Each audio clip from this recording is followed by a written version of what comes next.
Mm. All right, we're recording. Michael, thank you so much for taking the time to have this conversation. Excited to dive into themes around entrepreneurship and sex, um, exploring some of the, let's say, parallels or ways that those fields can inspire each other. Um, and we are going to have this conversation for men, well, as men, and also for men, and obviously for anyone who wants to understand men better. But yeah, just decided to have this frame to have more clarity and so that we don't always have to like include the other when we speak. Yeah, let's start with you just sharing briefly who you are, what you're currently doing, offering, and what is it that you love the most about what you're doing? Well, who I am, I'm an ordinary man who's had some very, very extraordinary experiences. Um, some very extraordinary experiences that um, I think were the byproduct of me just following my curiosity and like deeply following my curiosity into the unknown, which has led to just like hundreds of like mystical experiences, things that people would call miracles. Like I like regrew my face in a motorcycle accident in Bali, and I've had a lot of this like healing things happen through me, and I've just spontaneous spiritual awakenings at silent meditation retreats, watching my mind explode and become the universe, and just so much, so much where like I don't count it, and it's not special. Like it's not special. Like I'm not special. I just believe I'm someone who created a lot of time freedom about a decade ago with my business that allowed me to really follow my curiosity into things that are very like exciting and very rich, and one of those being sex. So just a super quick bio. I invented and popularized the term men's coach. I was one of the first like life coaches for men Mm. back in 2013. I've worked with hundreds of men all over the world. I think like 15 countries. A lot of like executives and founders and a couple celebrities in there.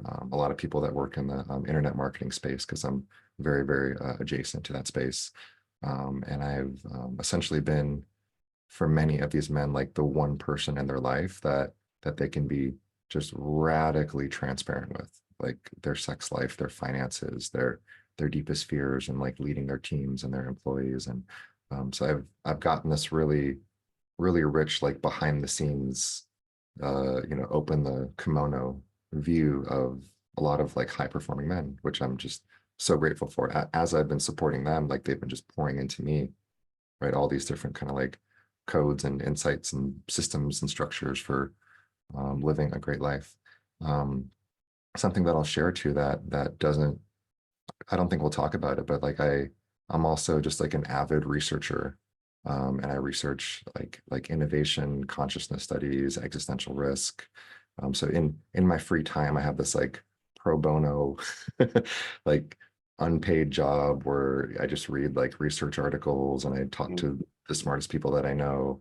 And you know, I believe all of us as leaders like just need to really grok the world that we live in, which just continues to evolve and change just so fast. So I'm constantly reading books, and that allows me to be able to see the future and kind of speak to future trajectories that are more rooted in global human flourishing than a lot of like the kind of finite games that like we've been playing, right? There's like the like finite and infinite games. So we're not going to talk about that, but like that's just another like very, very, very huge part of like who I am. Um, and I'd say the last part is that sex is a really important part of that. And I've been on a pretty deep journey of exploring sexuality and sacred sexuality and studying with some teachers and having some like lovers and partners who are like extremely I'd say like well-practiced sexual practitioners, and then just having this whole different like dimension of sex that was completely off the map of what I thought was humanly possible, just kind of unlock and open up to me. So, like energetic orgasms, fully clothed, being able to like make love like through like FaceTime from like two different cities, just like with my consciousness, being able to like put my hands on a lover or a partner and just like use my consciousness to like circulate sexual energy in her body, and her having just these outrageous orgasms, like she's just being like fucked so deeply, but it's just with my consciousness. And again, like I'm not special. I'm just like an ordinary man who's had some extraordinary experiences by following curiosity. Um, and I really believe that just like a lot of what I've experienced can be taught and can be shared. And our mutual friend, Rob Kancler, is someone who has way more experience than I do in this space. And Rob and I kind of partnered together and created this program called Men of Substance. We created essentially like a system that we call Higher Sex OS. It's like a higher sex operating system. And that's what we basically just like install in these men. And it's like mindset upgrades, it's relationship upgrades, it's body upgrades, it's like skill set upgrades, it's community upgrades, and then imagination upgrades. And that system, when we share it with men, yeah, we have one man who went from being impotent and like having severe erectile dysfunction issues for 2 years, and just like wanting to basically like throw in the towel and actually get like a prosthetic cock implant, which I didn't even know was a thing until he brought it to my attention. And he just, continued to go through the work. And, I won't say his name to protect his privacy. But a couple months ago, just like everything started clicking for him. And with the current partner that he's with, they're both having the best sex of their life. She shared this like uh, she shared this like amazing message to him of just like, beloved, that was like the most like amazing sex I've ever had. Like you took me to the like deepest places of of like what's possible. So we have a number of those stories in our community. Men, some men who've been married for 20 years having their wives say, I trust you more than I ever have before.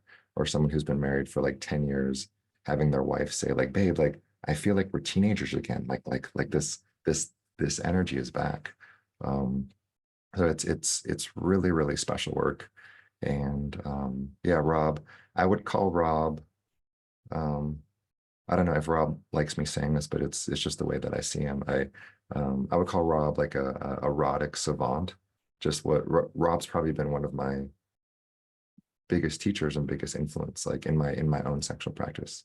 What he brings is so extraordinary, and he has been exploring like embodiment and mysticism for 15 years, and he used to travel the world teaching contact improv. So he he has this like skill of just like energetic forensics and being able to read bodies in a way that's yeah, I'd say far more advanced than almost anyone that I've ever met. And I've been in a lot of weird circles with a lot of gifted folks. So yeah, that was my best way of answering your questions. And I know I know we have about 45 minutes today, so I'd love for you just to ask me like the juiciest, most challenging questions, because like Rob and I can literally talk about this for like 5 hours at a time. We have I mean, we have like 50 or 60 hours of content in our program, and we have just 380 PowerPoint slides, and the work just continues to come through both of us. So I would love for you to ask me like just the most juicy or challenging questions, and let's make this let's have the juice per minute like the juice per minute ratio as juicy as possible for the beautiful soul that's listening in with us today. Mm, nice. Thanks for this intro. Um, I'll just briefly, I like to bring in the context of how we know or don't know each other. I think it's relevant for the space. I just checked before we hopped onto the call. I actually sent you a message 6 years ago. Oh, yeah. um, when I did my men's online summit, and I invited you in, and you graciously declined but celebrated me on my endeavor. Mhm, Yeah, so I'm happy to have this conversation now. mhm, And yeah, as you said, we have a mutual friend, Rob, who has been a very big influence in my life on many levels, but for the sake of this conversation, in the sexual realm, but also actually in the entrepreneurial realm. So I guess we chose a good topic. And even though I have not taken the training that you've co-created together, I feel like just because of my experiences with Rob, I can, yeah, can't recommend it enough. Like, I don't know if there is better sex education out there. There might be, but I'm not aware of it. And I trust both you and Rob, even though I don't know you very well, very deeply. So yeah. Yeah, I don't think there is a lot of these things, and a lot of these things that come through Rob.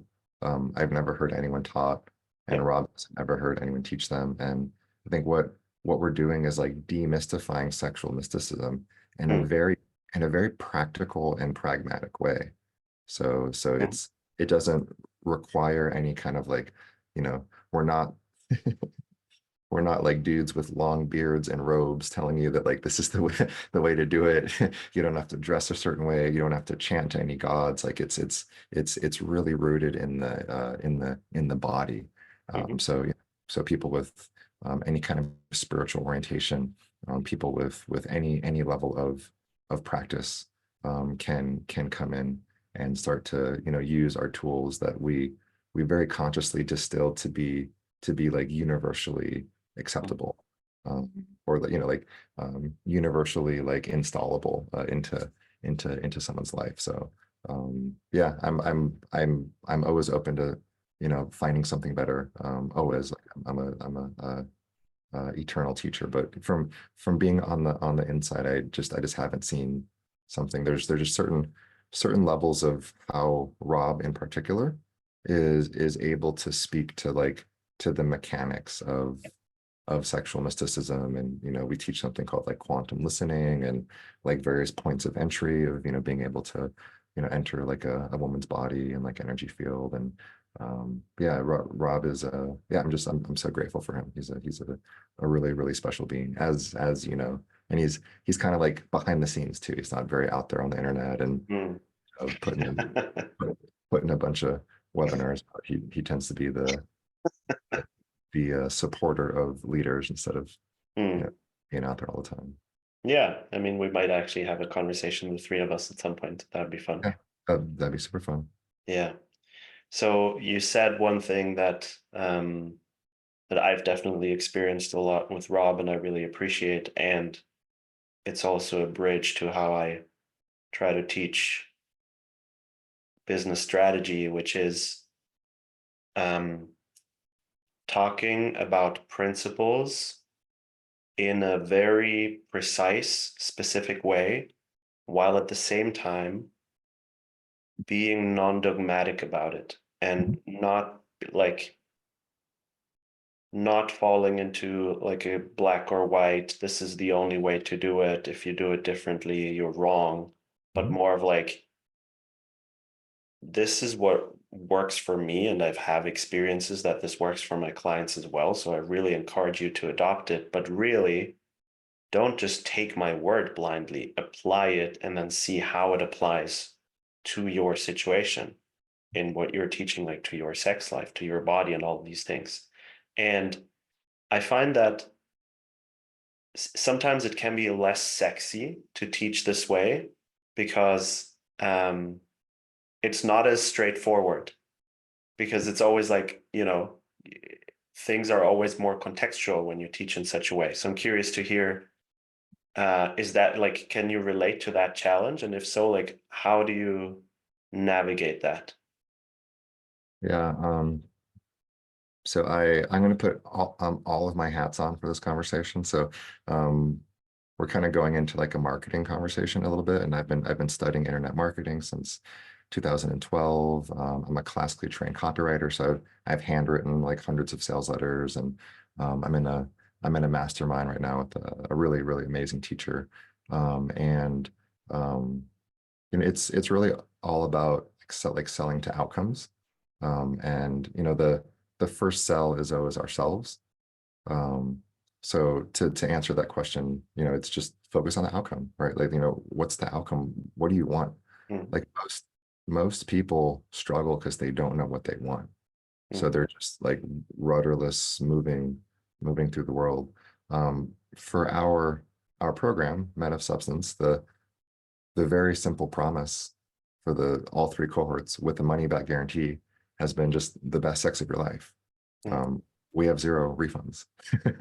So just to really focus on the outcome, mm, is not only for us as like entrepreneurs, and I know we're gonna weave in and out a lot of like entrepreneurship, but also for anyone who's like listening, you're for one, like we're all entrepreneurs. Everyone is the CEO of their life. Everyone is like the creator of their life. And if you work a job currently, then you just have one client, and mm, it's your company. mm, But we're all in charge of our time and our energy and our money and our life force. And the more that everyone can like really get on board with that and take responsibility for everything, right? Time, energy, life force, the way that their body is organized through life, the inputs and the outputs that they bring, into their body, into their mind, the world will just continue to like thrive and bloom in a really lovely way. Um, yeah, I just feel called to share like our guiding question for this work is like so the guiding question that Rob and I have, which we share to all the men that go through the program is what allows men to have sex so good that it serves their awakening and the awakening of their beloved and fundamentally transforms their entire life and their concept of themselves. So sex with a potency of higher consciousness that imprints you and your partner with a new identity and transforms you all the way down into your cells, tissues, and substances of your body. mm. So like that's our North Star. And that's, everything that we do with our men in our own practices is, yeah, what allows men to have sex so good that it serves their awakening and the awakening of their beloved and fundamentally transforms their entire life and concept of themselves. Mm. And right. And um, I'm sure, you've had experiences likely in sex and in lovemaking where like it transforms you, like you walk out afterwards and you're like, oh, I'm a different man. My voice is lower. My balls are dropped. I can smell the air out here today. Like just everything is fucking fantastic. Mm.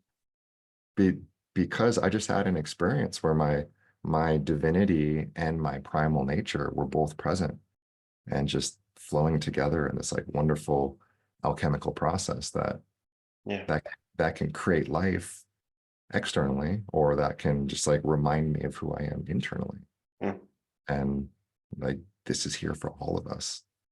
Yet yet so few humans know this is possible because they grew up in such polluted water, when it comes to their conditioning and their programming around sexuality, whether it came from their parents or their church or just like growing up in America here in the US. It's a pretty like Christian like field. So mm. there's so much just like sexual shame and taboo in the thing that keeps all of us alive, Yeah. which is fucking insane. Like it's just insane. It's a collective like psychosis that there's something wrong with the reason why you're alive. Mm. There's something bad about your existence. Yeah. Yeah, for me as a man, like I got into the pickup world when I was like 21, 22. Yep. Um, Same. Yeah. Yeah. nice. For Totally. those that don't know, pickup is like this kind of underground movement or communities of men who get together and uh, explore how to approach women, how to um, yeah, I mean, in the most positive way, it can be a similar intention to what you said, like how to be able to uh, create a connection with a woman and escalate it to sex. Of course, there are some darker aspects in there as well, or darker intentions. But what I wanted to say was, um, it was really powerful for me to acknowledge that I'm feeling underfucked as a man, Mhm. Mhm. and once that was satisfied, as in, I'm able to find sexual partners quite easily, and if I want to have sex, I can have sex. To then acknowledge almost like the deeper layer of feeling underfucked being, even though I'm having regular sex, I'm not really feeling deeply satisfied by it. Yep. And I think that for a man to feel sexually abundant is it just creates a completely different life. It's almost like once it's fulfilled, you didn't even know how painful it was that that wasn't in place. 100% agree. And right now we have electric cars. For years, cars ran on gas. And, right now we have more holistic, integrated sacred sexuality practices. And for Mhm, years, some of us came through pickup because we had a problem. And the mhm, problem was like, I want to have sex and I don't know how to get a girl to have sex with me, right? When we're teenagers and just fucking clueless about everything. Um, so there was a need that was met by a lot of those teachers, 15, 20 years ago. yep. And um, I'm so grateful just to see the evolution of like the sexual marketplace and the Mm, and the evolution of how we relate. And this is kind of a fun story. I read a lot of those like pickup books and listened to like the Jordan Harbinger used to have something called like the pickup podcast, and he would um, interview all the different like pickup artists. And I'm very grateful I never got into like the real like dark like manipulative stuff, like the stuff that's just essentially just like acting and manipulating to like get a girl to have sex with you. yep. But I remember I remember just early on, like I learned that stuff because I was painfully shy, painfully shy, crippling social anxiety when it came to talking to girls when I was young. Because I grew up in a cult. I grew up in a religion that like separated the boys and girls and said like you know, don't have sex. If you do, like God's gonna kill you at Armageddon.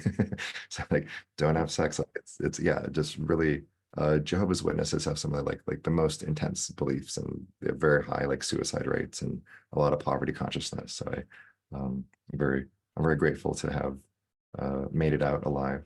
Mm, Um, and um, I I I remember I read a few books just around like radical honesty from Brad Blanton, and Sam mhm, Harris wrote this book called Lying.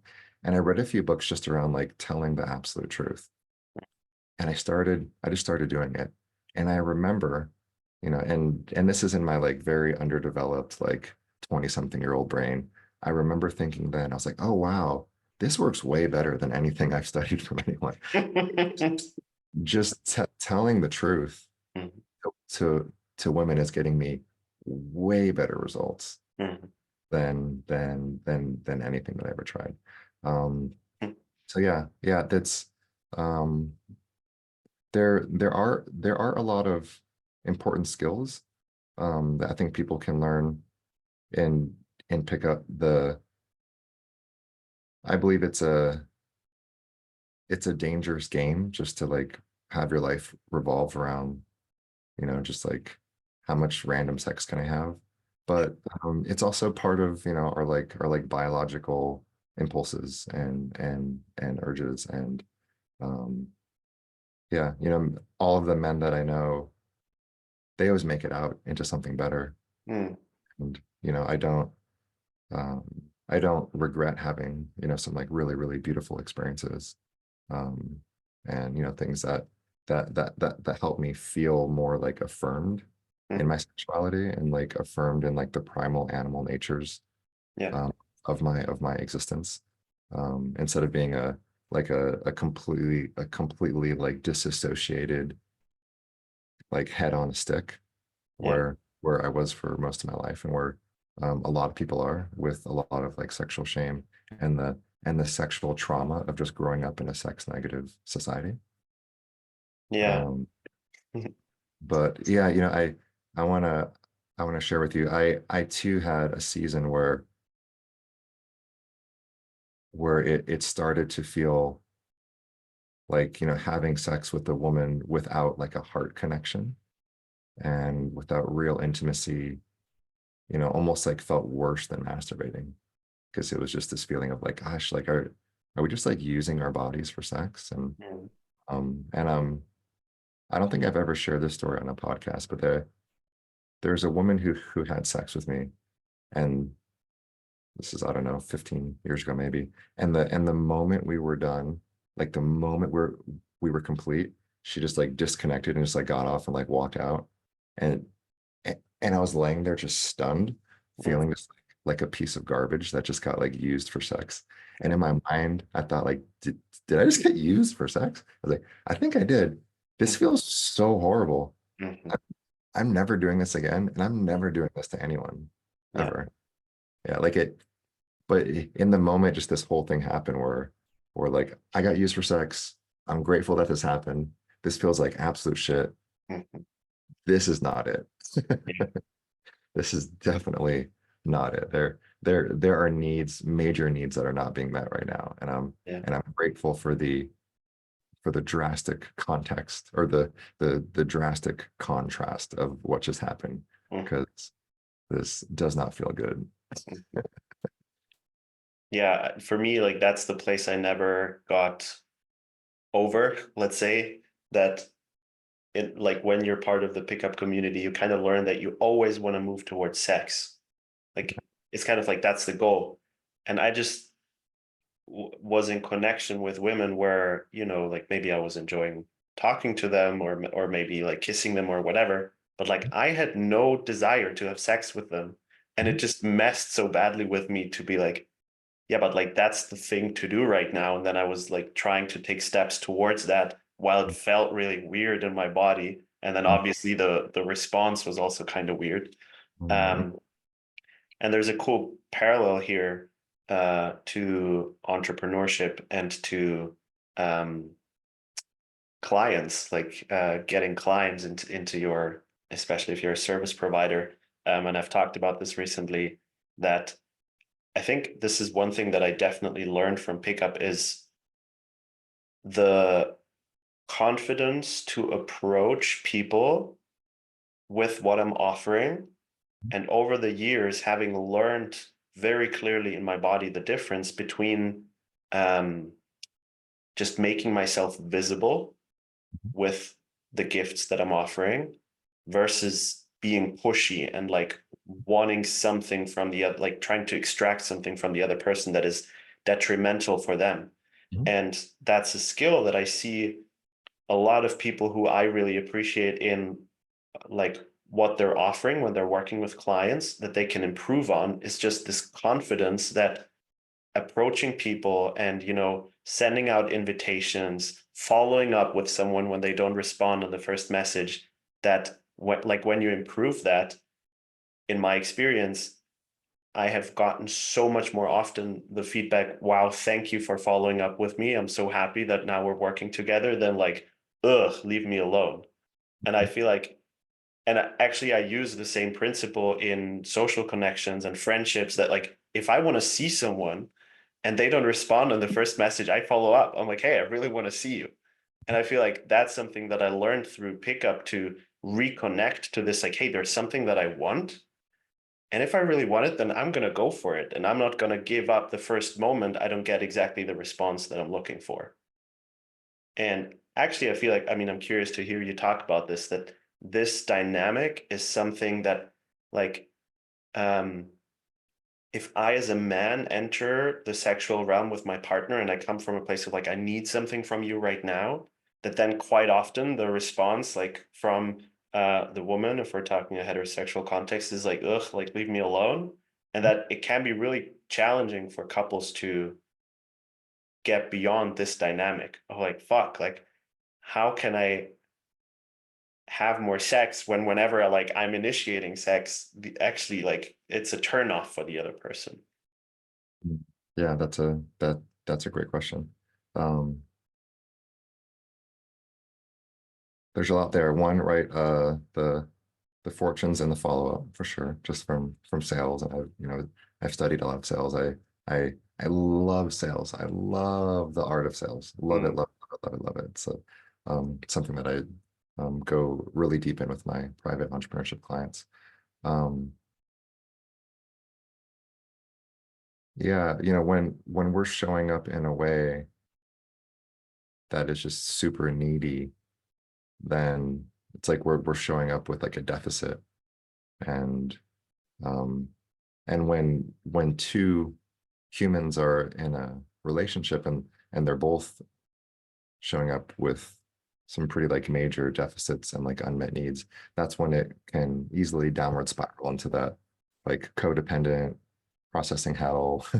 People are triggered. It's like you're falling into kind of like these like black holes of trauma vortices, because people aren't really feeling whole and feeling resourced.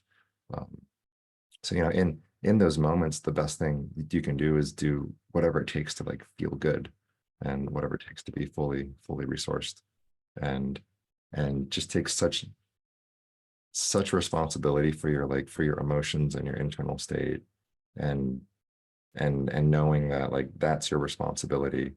And for the men listening, it's like who do you want to be, right? Do you want to be someone that shows up with gifts, or someone who shows up in like great need?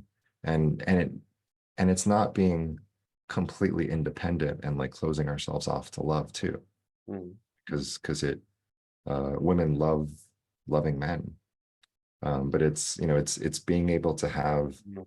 a certain level of like containment, which is something that we teach in the program, and being able to like contain your energy and show up and saying, hey, I have this need, love. I'm noticing, like, I'm just gonna role play this.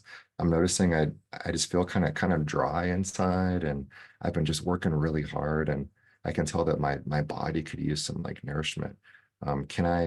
Would you be open if I just like lay in your lap and you just like rub my head like a cat, and just like really like love on me? Oh yeah, baby, I would love to do that. Mhm. And then and then it's a very like intentional container of giving and receiving Yeah. love. Um, but being able to ask also from a place of, oh, whether or not she says Yes. yes, I'm fine. And um, I want the men to really hear this. Until you can receive a woman's no with as much joy and enthusiasm as your yes, then you're going to have just some like little like issues in there. And I remember one of the most like real paradigm shifting moments for me was I was at Burning Man in maybe 2013 or 2014. I was just hanging out with this woman. I had a desire to kiss her. I said, "Hey, I have a desire to kiss you."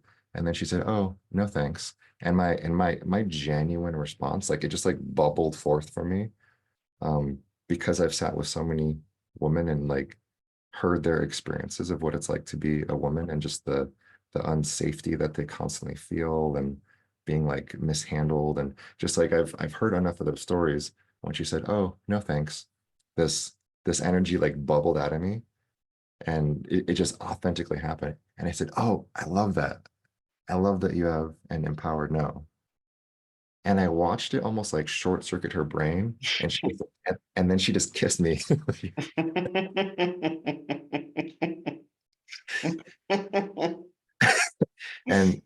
And in that moment, I remember being like, holy shit, that's all I had to do the whole time. Mm, Just be as happy for her and for me of her saying no as her saying yes. Because her saying no is a yes to where she's at right now. And the more that she does that, the safer she feels, the happier she is, the more she gets to feel her essence and her soul within herself, the the less armor she has to have around me. And then those fields can really open up into states that we call like limitless. So in our mm, program, we teach limitless sex and limited sex, and there's all these different like differentiations around it. Um, and one of the key distinctions around limitless sex is just showing up from a place of agendalessness, just zero agenda, and just being with the moment to moment to moment truth of what's happening in both of your bodies. And when I do that, it's so funny. Like I've had less and less sex as I've gotten better at having sex. Be- and I think you'll really get this. Like when I really started to land in myself and be in right relationship with myself and love myself and be in my body, and I would be on dates or I'd be hanging out with women, I would just navigate us to what the most true and like right connection would be. And most of the time it wasn't having sex, mm, right? There's times where like it's just like this like rich conversation, and it might even be like a little flirty there, and like you might have a desire to kiss a woman or hold hands or something, but just in the in the organic like natural dance of like nature moving through two humans, oftentimes it's like, oh wow, I am so nourished and so filled up and I feel so great. And it was just like really deep, heart-centered, soul-to-soul conversation, mm, maybe some cuddling, and like that was it. That's what we both like really needed and wanted on like the deepest levels. mm. And yeah, yeah. And there's conversations, like most of the conversations that I have with like my female friends um are more nourishing and more enriching and more like enlivening than all the sex that I had in my 20s. Mhm. Because Beautiful. there's actually way more like love flow Yeah. and and presence and consciousness. And after that, I walk away after just being like bathed in these like feminine frequencies and just feeling so good. Mm, And I mm, didn't and I didn't even have to take my clothes off. I was just having just a very like intimate conversation about what is. yeah. Yeah. I mean, I want to share a couple of reflections. One is um, what you're talking about for me also brings up the question of what is sex and what isn't, because Mhm, mhm, I think if you, the more you start exploring the more subtle realms of sexuality, mhm, mhm, um, the more different forms being sexual with each other can actually take, and the more it starts including, like, I've had so many moments of like having to let go of an image of what I am and am not supposed to do in a sexual space with a woman, mhm. um, to Nice. like just including it all. And I don't know, like sometimes the most sexual thing can be I'm just recalling like one experience with my partner who I'm with right now a couple of years ago where we were super slow with each other. I think we both had our eyes closed and we were sort of like doing these animal Mhm. uh like steps on the ground, and like Wonderful. maybe we're touching like shoulder to shoulder, and Mhm. we're just both super attuned, and it felt like every micro movement was like a just felt like a pure expression of life. And that was like for sure to that time like one of the most powerful sexual experiences I had, and I was like, wait, what? Mhm. Mhm. Mhm. That's Mhm. one thing I wanted to share. The other is this dynamic that you were just describing around welcoming the no just as much as the yes. There's such a beautiful parallel to any kind of inner work. Like when you work with a part inside of you, like Mhm. ultimately that's all the part wants, is to be fully welcomed as it is. And then it can start Mhm. flowering and opening up and transforming. And as long as I'm like in this pushy place, like if sort of, I Yeah. don't know, maybe you could say like a shadow masculine of like I have like an agenda Mhm. that doesn't include the interest of the other, I will feel some level like, or this part will not be able to flourish. And in a connection with a woman, I think it will be the same. Like she will not be able to flourish to her full beauty if Mhm. I come with some sort of agenda that doesn't have her best interest in mind. Mhm. And the third thing is just want to underline something that you said about a woman. Like that's something that was really powerful for me in a session with Rob. Actually, the how important it is for a woman to experience that her love, like her outpouring, is being received by the man. Amen. That Amen. there's like such a pain in women not being received in like their overflowing love, and how, that, yeah, just touches me as I say that, because I can, yeah, just feel like, yeah, it's painful when you love someone, like there's so much flow, but you feel like it doesn't fully reach Mhm. the other person. So that was for me a big, big, powerful shift of like, oh wow, that's one way I can really show up in a powerful way to my woman, is to fully receive her love and notice the places where that starts to feel challenging for me. Yeah. And then gorgeous. And then as it happens, right, you receive more of your love, and then like more of your cock comes in there, and then like more of her pussy opens up, and then her heart opens up, and then you're just weeping together, Mm, and you're feeling all these like just gorgeous frequencies. Some of them feel like divine and mystical, and some of them feel like you're just like tigers fucking, and it's just this like this rich symphony mm, of sensation. yeah. And that right there is why I continue to have the best sex of my life. That right there is why Rob and I have, friends and mentors and teachers and peers who are in their 50s, their 60s, their 70s, even their 80s, and they tell us like, yeah, like we're having the best sex of our lives. Mm, One of my mentors in his 60s, we used to talk every week, and a just a real king in like many ways, just financially and physically, and just this I feel so grateful that we still talk every week. And I remember him telling me, Michael, like I would have never have thought this would happen, but every decade of my life, mm, 20s, 30s, 40s, 50s, and 60s, it just has kept getting better.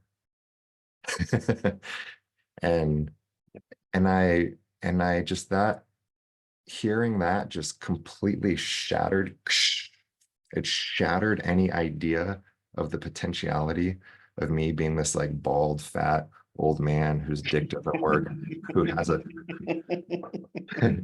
who like has a walker and is just like praying for a woman to like touch his dick. There's just that shattered any idea of what's possible, or of what could um yeah, of those like negative timelines.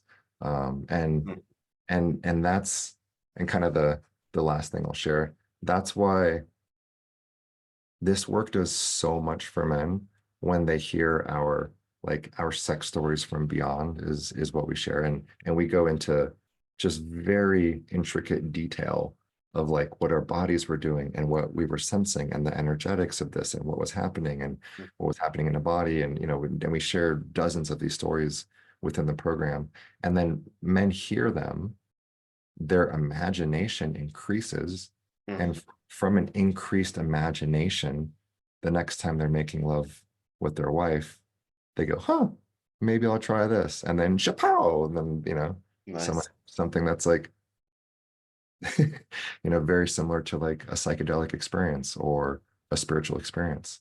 Yeah. Um, and yeah, and that's just what I feel so lucky and so grateful to having this be one of my businesses and having this be like some of the work that I'm doing. Mm. Because like I've grown so much as a sexual practitioner just from being like shoulder to shoulder with all these men, and us just sharing like the deepest details of like our fear and our shame and where energy isn't moving in our bodies. And then in that we're all supporting each other. It's like we're evolving sex itself through this container of like what's possible. um and actually that feels untrue, because I think nature is actually working through us. I don't I never want to take credit for where, yeah, nature is working us and helping us be more attuned to who we really are. So yeah, that's a more accurate thing than we're evolving sex. So I was just taking too much credit there. So I wanted to cut that bullshit out. Nice. which the ego does sometimes. So you gotta watch out for that guy. Cool. Well, we'll get this conversation to an end. Feels like it calls for a part two. So let's see when we get to continue this conversation. Um, yeah, we're gonna put the information about Men of Substance in the next round, somewhere around this video, description, comments, something like that. Yeah, I can, to anyone listening, I can deeply recommend it. Um, yeah, thank you for this conversation, Michael. I am curious for more, and yeah, thank you for the work that you're doing, the stuff that Yes. you're bringing out there. You're you're welcome. We can definitely go again. There's even certain things I haven't shared on different podcasts. There's certain memories that were coming back to me, which Mm. happens when men come together in like wildly transparent and really like heart-centered, authentic conversation about what is Mm. when it happens to sex. So thank you. There are some things I haven't thought about in a long time. Nice, beautiful. All right.